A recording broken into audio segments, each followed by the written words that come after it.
Hi guys, and welcome back to this week's episode of Let's Chat Ethics. I'm your co-host Oriana. And I'm your other co-host Amanda.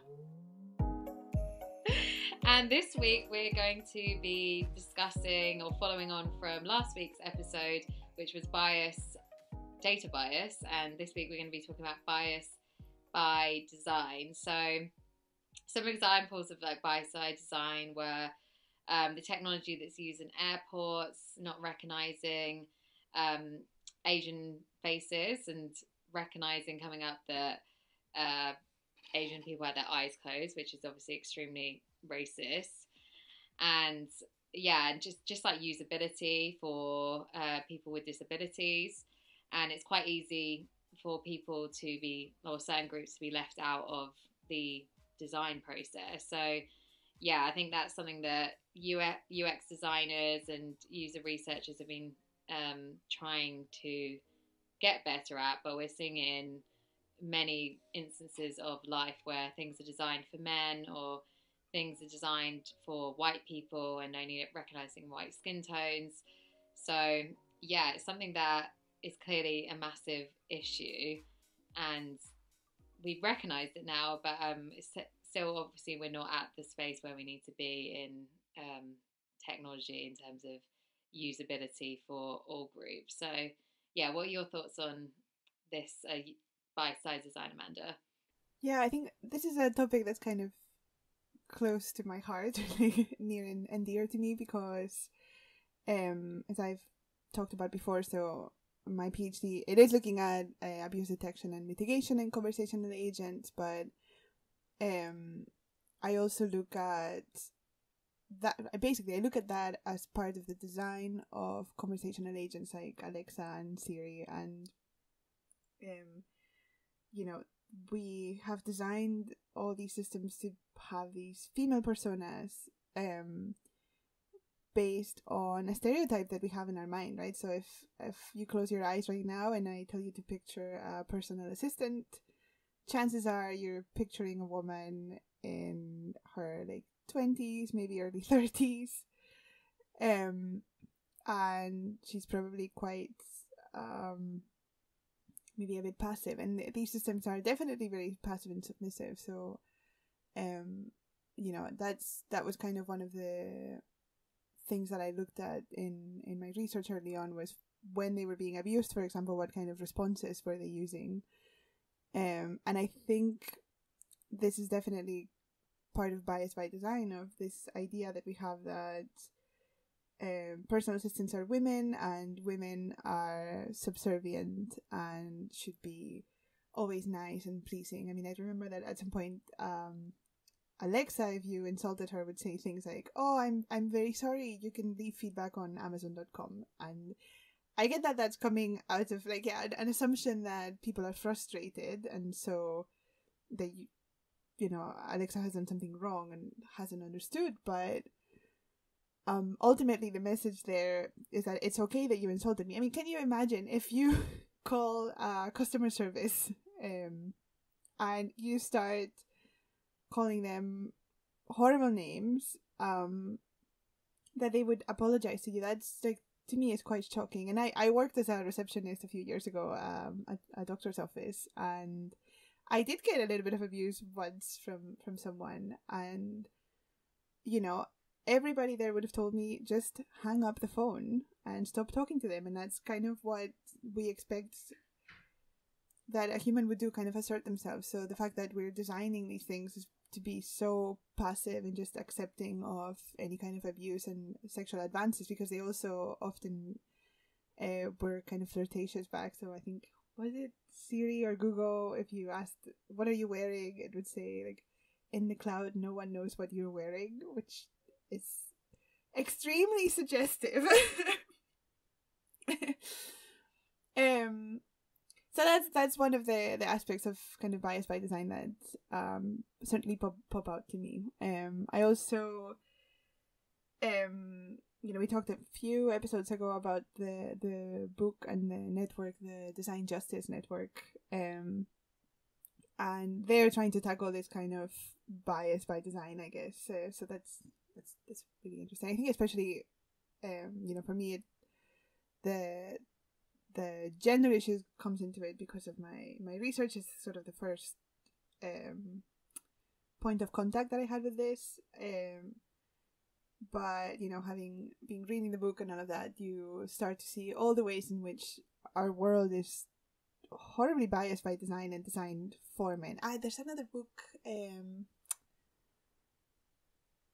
Oh my god, what is it called? Invisible Women. Yes, this book, Invisible Women, is also about how the world was designed for men, and it talks about things like the airbag and the safety systems in cars. They're designed for the average man, basically, and so women tend to die in car accidents much more and have more serious injuries because women tend to be physically smaller than men. So it's, I could get quite scary. Yeah, it's definitely quite scary when you actually think about how everything is designed for us. Like everything we do, everything, every step we take, there's been some kind of design process behind everything. And, historically, people with disabilities have always been completely left out. And I know, like we were talking last week about, there's also bias in the sense of we speak a lot about gender and racial bias, but and again saying we, also I'm talking about the community in general, but people don't tend to talk about as much about ableism and the access to technology for people with disabilities as well. And that's also an important conversation to have because, up until now, disabled people have been left out of many design processes, even down to accessibility to buildings or events. And now in the digital world as well, that is also a common problem. I mean, I do think in my lifetime, I've seen, companies such as Microsoft have made massive waves in the design process for certain technologies, and actually had, disabled people's best interests at play here in terms of being able to actually have technology that benefits them. They have amazing technology for people who are blind and deaf, and that's really, really fantastic to see. So that is a great step. Obviously, we still have a lot more work to do, which we can't forget.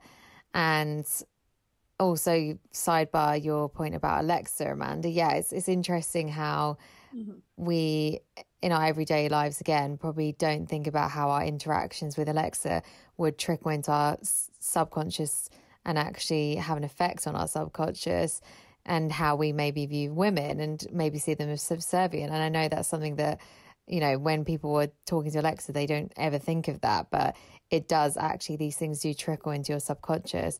And that is something that people have been speaking about a lot recently, which is extremely important, is unconscious bias. And unconscious bias is something that obviously has a massive effect in the design process. So when we're talking about that, that's something not to forget. Yeah, of course. I mean, I think in terms of that, we've got the question of whether AI or, the design of everyday life should be kind of subversive and provocative, I guess. And should it be actively fighting our stereotypes, or is it okay to just be right? Because I think, for the example of Alexa, a lot of the companies, they obviously ran some focus groups and did some studies, and they found that people tend to prefer female assistants, and that to me is likely a result of the bias that we already have, but it's also reinforcing that bias at this point. And to what extent do companies have responsibility to fight that? That might be a topic for another episode. How responsible are we for creating actually beneficial AI? But I actually really want to focus on the idea of designing for for everyone, right? So I think, Oriana, you've said that most of the world is designed for white cisgender men, and I think that's true. And one of the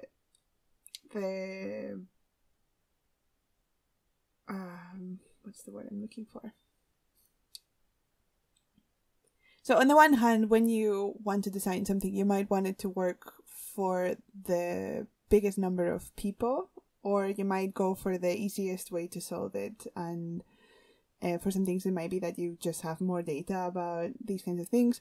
But you might come up with better and more creative solutions when you try to come up with a solution that works for most people rather than the biggest number of people possible. So the language. So if you want to come up with a solution that works for more than just able-bodied people, then your solution will probably, it will be more creative and harder to come across at first, perhaps, but it will be a better solution if you can take into account everybody rather than just, in this case, I'm using the example of able-bodied people, but also, for example, in the case where you need to consider both male and female, or the entire spectrum, right? So remember in the Design Justice book, where the author talks about the airport scanners that are designed for either male or female, and it doesn't take into account anybody in between. So, and specifically, actually, cisgender male or female. Sorry, just to clarify. So, yeah, I think when you're talking about the Design Justice book, I remember when you mentioned that honestly was something I actually, until that point, hadn't even considered about the airport scanners. Obviously, only favouring cisgendered people. And that's something that obviously I haven't had to think about because I've navigated in some kind of privilege. And these are the things I get. This is the problem. The point I'm getting to, I guess, is that most of the people in design rooms historically have had some kind of privilege. So to this point, there hasn't been many people who had disabilities in the room being able to voice, actually, no, that wouldn't work for someone like me because of X, Y, and Z. So they put out the product and then it doesn't work for this person. And yeah, like you said, there's obviously, even to disabilities, there's so many nuances within disabilities and so many different disabilities. And I think a lot of times companies probably haven't bothered to put in the funding or effort because they just have thought, we'll go for the majority of able-bodied people and that's that, and that's how it's going to be. And I know it's something that people are trying to make differences with now, but it's obviously still not where it needs to be, and there definitely needs to be more, I guess we speak about it all the time, but more diversity in these rooms. And even not just with I know everyone's saying diversity within the design teams, but also when you're doing the user research and for usabilities, and they're doing these different focus groups, making sure they're actually diverse, and yeah, diverse on all levels, like we've said before, like culturally, like obviously like racially, like class, gender, like disability. I feel like there's so many, like sex, everything needs to be in those focus groups as well, because otherwise we're going to keep like missing the mark on really like important pieces of technology, and in any type of design, actually, even outside of technology. But yeah, I think it's crazy how if you have some kind of privilege, you don't actually always recognize what can be missed in any design process in your everyday life, which to someone else can be kind of completely debilitating if something isn't working for you or what your need is, and that can be completely debilitating. I think that's historically why it has been the way it is if you're only having the white male cisgendered person. Yeah, definitely. I think all these examples of this kind of problem come to mind. Like I read that VR headsets, which are becoming more popular, actually tend to make women very nauseous. Uh, and of course, I do natural language processing in Scotland. And every time I give a talk, the first question I get is, when are these things going to understand Scottish accents? And actually, my answer there is always that, in my experience, they don't understand many accents in general. They're trained for the kind of very middle class American sort of Wall Street Journal kind of male person, and anybody that varies from that is actually not that well understood. Even other Americans. Yeah. Even down to and I always thought it was in my head, but when I've used Alexa, it'd be like, sorry, I didn't get that. But then the second my dad will say the exact same thing as me, it takes it to the same it's the same to the like where it needed to be, basically. I was like, yeah. And I always thought that was like in my head, but obviously now working in AI is more recognized like it's favoring a male. Yeah, so it's very interesting. I mean, these two are very kind of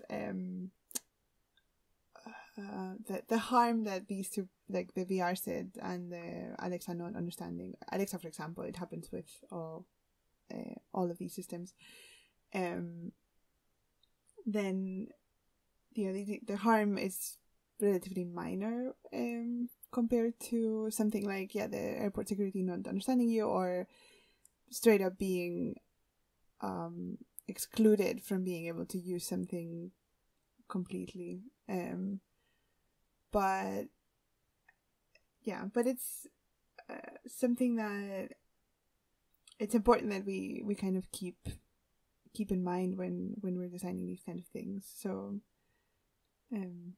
yeah, definitely. I think that also comes to mind. Like they were saying, like, Instagram filters not recognizing darker skin tones, but then obviously you have facial recognition also. Like, so that might seem like a minor thing. Like, okay, an Instagram filter that's not causing maybe serious harm, but then you have the facial recognition on the other hand that we've spoken about before, that has been used and is causing direct harm. So yeah, I feel like it's just one of those things where it can go from, and this is how anything can go from kind of like maybe a minor inconvenience, or a minor, like I would say the minor inconvenience for me was like Alexa not recognizing my voice sometimes and recognizing my dad's voice. But how then it goes to obviously the really like extreme, awful coincidences, like with situations, with racism, like we said with facial recognition. So yeah, and actually, I think I wanted to, because I know we kind of briefly mentioned at the end of last week about classism, and we briefly got into before we left about the A-level results in the UK, and that's obviously, I would say, an example of a bit of I would say like bias by design as well, because it's you're choosing to use data that's only going to be positively impacting people from a certain like upper class, and that kind of like you mentioned last week, that's classism isn't really spoken about actually as much in terms of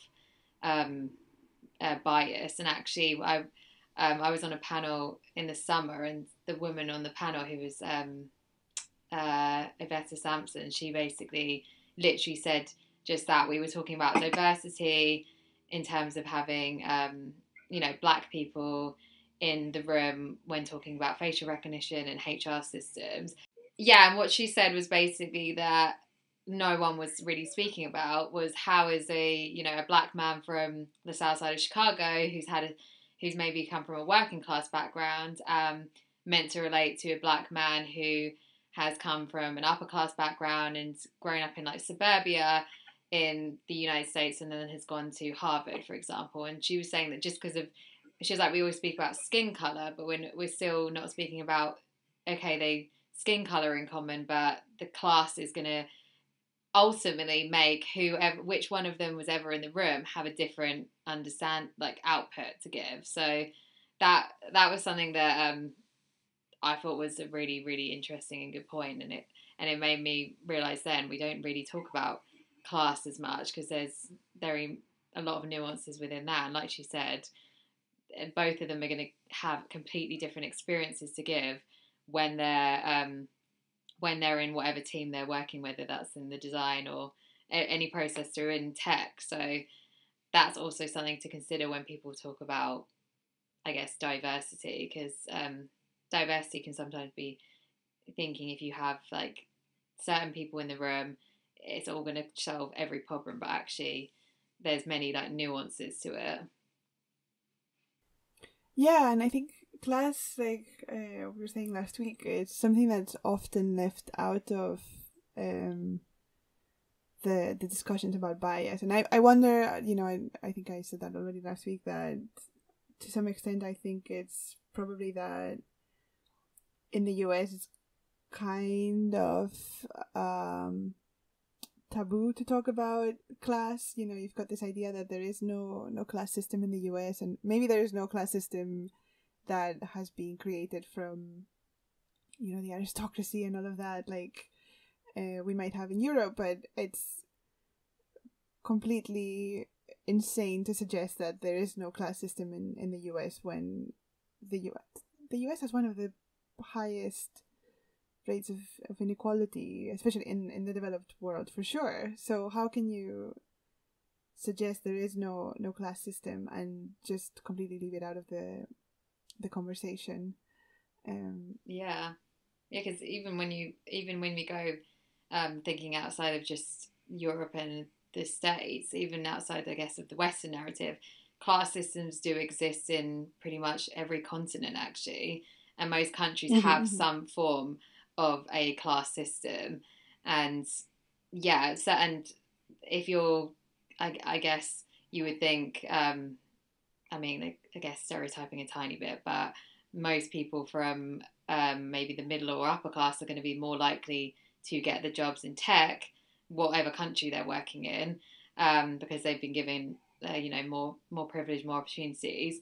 So their voice is going to be the only voice heard. So whatever country you're going by, really, you're going to have a lot of the working class maybe left out of the conversations, and then what their needs for certain tech is going to be eradicated, and then look what happened with the algorithm at the A-levels results. I think that was kind of the cherry on top of multiple scandals for 2020 for the UK anyway. I still would love to hear the reasoning behind including the postcode as one of the predictors, because and I personally just don't understand the logic. The logic for me was, where was anyone's sensible brain when they thought, I know, we'll have an algorithm choose and predict your grade, an algorithm off your postcode, and not your teachers who have been teaching you for the past however many years, who have had daily interactions with you, who've sat with you throughout X, Y, and Z. You're going to choose an algorithm to predict. To me, that was the cherry on top of things that the UK have done this year, that I was like, what? Where was the logic? You know what we were talking about last week, about this idea that AI is neutral, and I think they were probably like, oh, your teachers, they know you so well, they'll want you to get into the university that you want, and so they'll lie and say that, yeah, you're totally going to get the grades for that university, and so they were like, let's remove that entirely from the equation and instead give you predictive values by your postcode. It's much more neutral. I know, it's so neutral, and I think this is exactly what we spoke about last week. I think people and everyone needs to get on board with the idea that AI is not neutral, and it's never going to be neutral, because AI didn't just kind of fly here from a magic land. AI is part of like humanity. It's being coded by people. It's never going to be neutral. So I think that's really problematic if we continue on this journey of saying AI is neutral.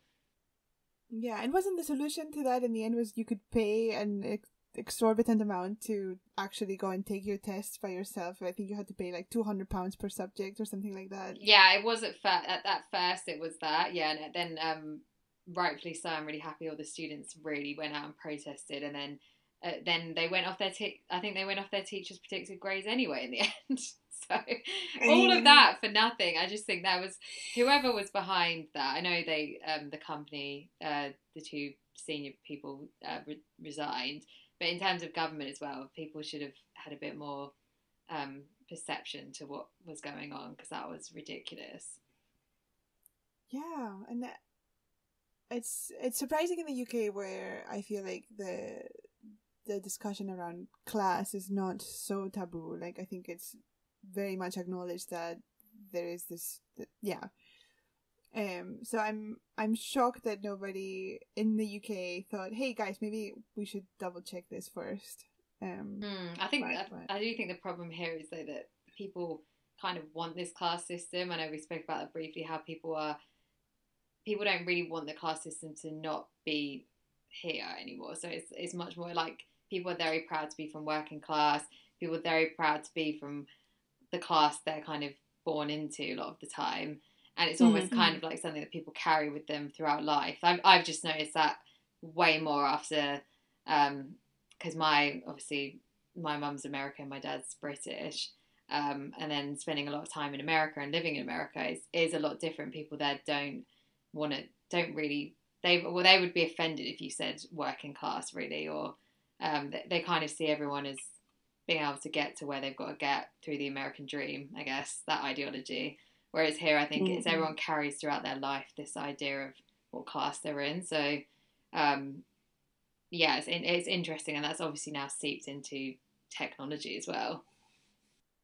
Yeah, and I think it's kind of more obvious in the UK. Like, I think in the UK you can hear somebody speak, and just from their accent you get an idea, for example. Whereas I find in other countries it's not so much the case. Like, I grew up in Spain, and I think there's I would say just as much language variety in terms of accents and etc. But just hearing that somebody sounds like they're from a particular place doesn't necessarily tell you